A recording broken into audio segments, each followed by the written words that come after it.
Hi, and welcome to another Average Joe Hockey Report. This jersey that I'm wearing is from a ball hockey team that I played for called Off Constantly. And yeah, it's not necessarily the most appropriate jersey. It says, just can't beat Off Constantly. Yeah, I know. Maybe that's why my videos aren't for kids. In this video, we're going to go over the five teams that I believe haven't had such a good off season.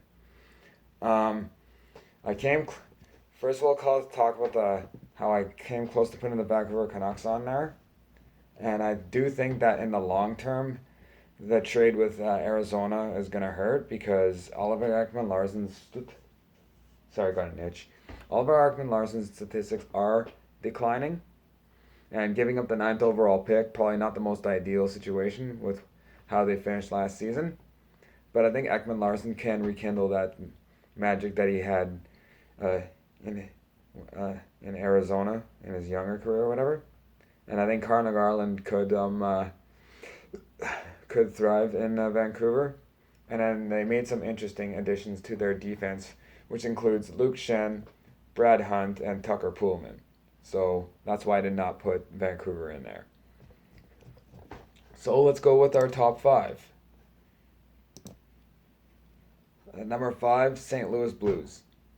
St. Louis Blues still haven't traded away Vladimir Tarasenko. They haven't found a trade partner for him. So, and I know he's requested a trade because he's not necessarily happy with how the St. Louis doctors have diagnosed his injury. Finally, it took a specialist for Tarasenko to be properly diagnosed. So that's why he's not happy, apparently. Um, but no, they have not traded him. But I mean, it's still early. They could find a trade partner for him, but in the meantime, doesn't look promising. Or so far, I don't mind the Pavel Buchnevich addition. Same with the Brandon Saad addition. Those two, at least one of the two, should at least make up for the loss of Jaden Schwartz and Mike Hoffman. However, if you look at the defense, in the Seattle Kraken expansion draft, they went with Colton Parayko, who only had about 12 points over Vince Dunn, who is still young. I think he's 24, and I think he's still got a promising future or whatever. And I believe he had more points than Parayko. I'm not exactly sure. Probably should have looked that up, whatever. But I would have protected Dunn over Parayko, but I guess because Parayko's the assistant captain, they didn't want to give him up, and now they lost. Now they lost Vince Dunn to the Seattle Kraken, and that's what made me put them at number five. Number four, the Dallas Stars. Let's just go over them on Cap Friendly.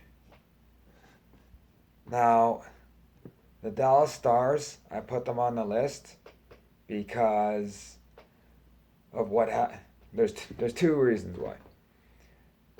I get the signing of Braden Holtby. I mean, I think Braden Holtby can at least stay healthy compared to Ben Bishop. But they haven't bought Ben Bishop out yet, which I don't know what they're doing. Like, what's going on?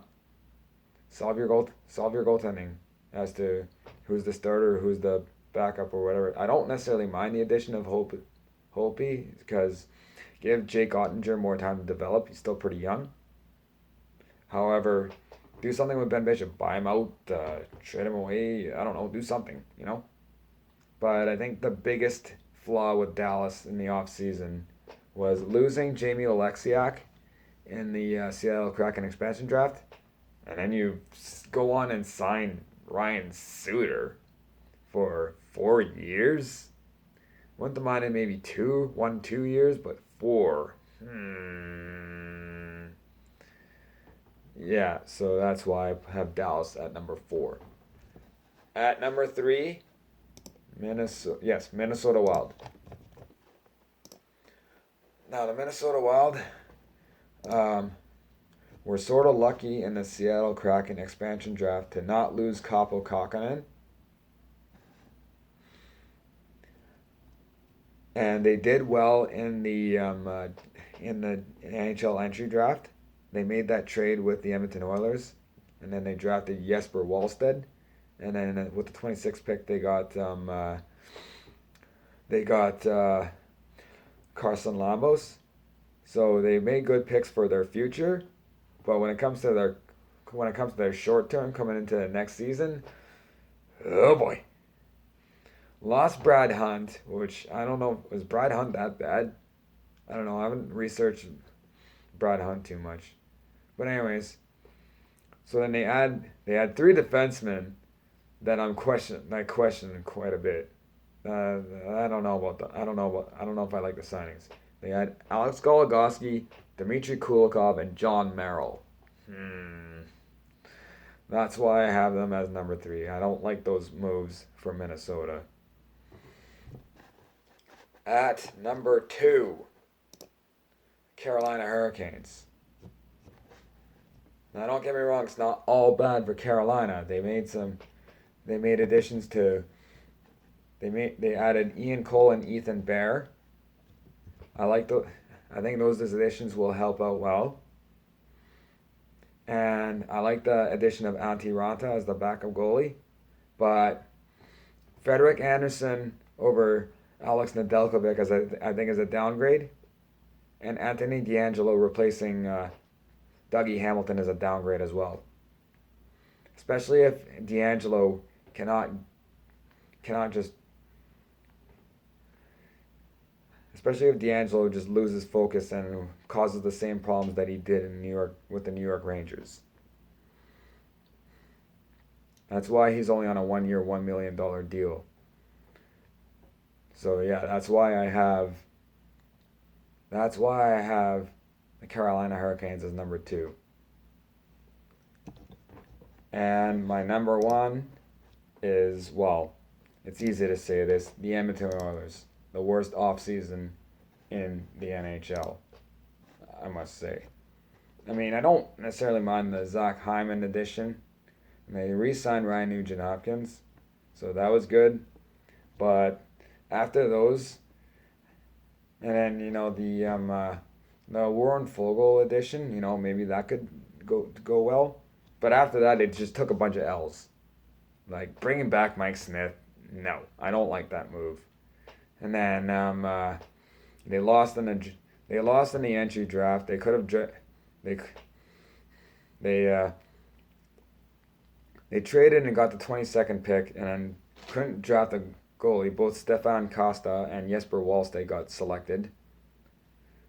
And then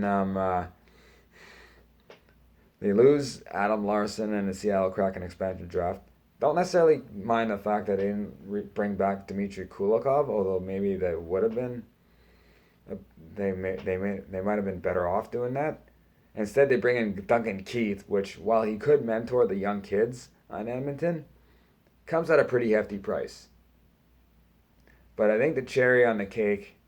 Well, first of all, I also don't mind the Tyson Barrie re-signing, but I think the cherry on the cake of their offseason was the Cody Ceci 4-year deal worth $3.25 million. Cody Ceci, third D pairing at best, and I wouldn't even take him on my third D pairing on a team. Yeah, that pick alone just I think sums up the off season for the Edmonton Oilers. So there you have it. Those are my 5 teams that I've not been a fan of their off season, and I think didn't have a very good off season. Leave a comment below if you think another team is more deserving of that title.